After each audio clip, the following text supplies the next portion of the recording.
जूनच्या मिडमध्ये माझ्या मुलीबरोबर मी प्रवासाला जपानच्या आले होते आणि राजेश वैद्य बरोबर असल्यामुळे त्यांनी अतिशय सुंदर प्लॅनिंग केलं.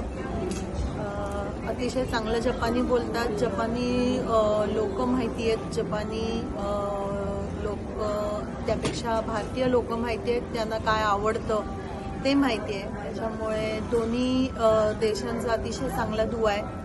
आम्ही मात्सुमोतो कॅसल, अल्पाईन रोडचं तातेयामा कुरोबे, कानाझावा, क्योतो, टोक्योमधल्या काही अतिशय चांगल्या जागा असं सगळं बघून आलो आणि त्यांना खूप खूप धन्यवाद.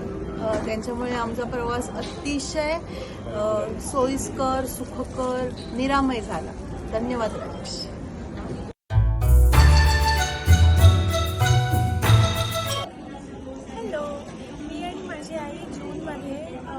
जपानला आलो होतो ट्रॅव्हलसाठी आणि 2च आठवडे होतो. त्यामुळे मला असं मला सगळीकडे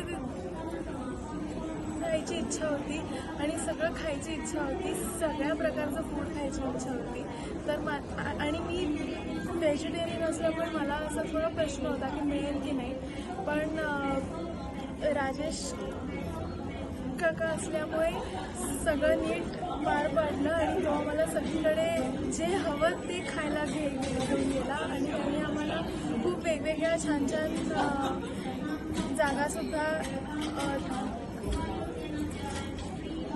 दाखवल्या आणि आम्ही खूप मजा केली.